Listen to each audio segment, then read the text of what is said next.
ಜನಗಳಿಗೆ ಯಾಕೆ ಸುಳ್ಳು ಹೇಳ್ತೀರಿ? ಅವರ ಸುಳ್ಳುಗಳಿಗೆ ಯಾವತ್ತೂ ಕೂಡ ನೀವು ದಾರಿ ತಪ್ಪಲ್ಲ ಅಂತಕ್ಕಂಥ ನಂಬಿಕೆ ನನಗಿದೆ. ಇದೆ ತಾನೇ? ಇಟ್ಕೋಬಹುದಲ್ಲ ನಂಬಿಕೆನ? ಇಟ್ಕೋಬಹುದಲ್ಲ? ಆ ನಂಬಿಕೆ ನನಗಿದೆ. ಇವರು ಸುಳ್ಳುಗಳಿಗೆ ದಾರಿ ತಪ್ಪಲ್ಲ ಅಂತಕ್ಕಂಥದ್ದಿದೆ. ಅದರಿಂದ ಇವತ್ತು ಈ ಮಹಿಳೆಯರಿಗೆ ನಾವು ಕೊಟ್ಟಿದೀವಲ್ಲ, ಫ್ರೀಯಾಗಿ ಓಡಾಡಿದಾರಲ್ಲ, ಇದಕ್ಕೆ ಒಟ್ಟು ಹಣ ಸರ್ಕಾರದಿಂದ KSRTC ಕೊಟ್ಟಿರ್ತಕ್ಕಂಥದ್ದು, ರಸ್ತೆ ಸಾರಿಗೆ ಸಂಸ್ಥೆ ಕೊಟ್ಟಿರ್ತಕ್ಕಂಥದ್ದು 4,530 ಕೋಟಿ. 4,530 ಕೋಟಿ ಕೊಟ್ಟಿದ್ದೀವಿ. ಅಷ್ಟು ಹಣ ಹೆಣ್ಮಕ್ಳಿಗೆ ಹೋಗಿದೆ. ಹೌದಲ್ಲ? ಆಮೇಲೆ ಈ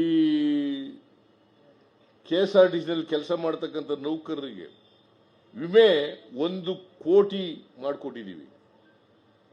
ಆಮೇಲೆ ಏನಾದ್ರು ಉದ್ಯೋಗದಲ್ಲಿರುವಾಗ ಪ್ರಾಣ ಕಳ್ಕೊಂಡ್ರೆ ಅಂತವ್ರಿಗೆ 3 ಲಕ್ಷದಿಂದ 10 ಲಕ್ಷ ರೂಪಾಯಿ ಕೊಡ್ತಕ್ಕಂಥ ಕೆಲಸವನ್ನು ಮಾಡಿದ್ದೀವಿ. 3 ಲಕ್ಷದಿಂದ 10 ಲಕ್ಷ ಹಿಂದೆ ಮಾಡಿದರೆ ಯಾಕೆ ಮಾಡಕ್ಕಾಗಲಿಲ್ಲ? ಅಧಿಕಾರ ಇತ್ತಲ್ಲ ಇವ್ರಿಗೆ. ನನಗೆ ಆ ತಾಕತ್ತನ್ನ ಪದ ಉಪಯೋಗ ಬಸವರಾಜ ಬೊಮ್ಮಾಯಿ ಮಾತ್ರ ಉಪಯೋಗ. ತಾಕತ್ತಿದೆಯಾ ದಮ್ ಇದೆಯಾ, ತಾಕತ್ತಿದೆಯಾ ದಮ್ ಇದೆಯಾ? ತಾಕತ್ತು ದಮ್ಮು ಅಂದ್ರೆ ಏನದು? ರಾಜಕೀಯ ಇಚ್ಛಾಶಕ್ತಿ ಇರಬೇಕು. ತಾಕತ್ತೆಲ್ಲ ದಮ್ಮಲ್ಲ.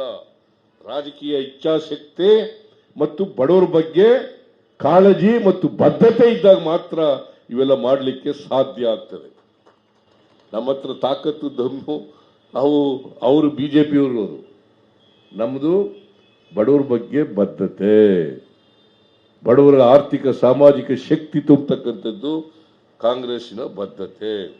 ಈ ಕೆಲಸ ನಾವು ಮಾಡ್ತಾ ಇದ್ದೀವಿ ಅಂತಕ್ಕಂಥ ಮಾತುಗಳನ್ನು ಹೇಳಿ ಇವತ್ತು ಅತ್ಯಂತ ಸಂತೋಷದಿಂದ 100 ಬಸ್ಗಳು ಸ್ವಲ್ಪ ಸುಧಾರಣೆ ಮಾಡಿದ್ದಾರೆ. ಈಗ ಎಲ್ಲ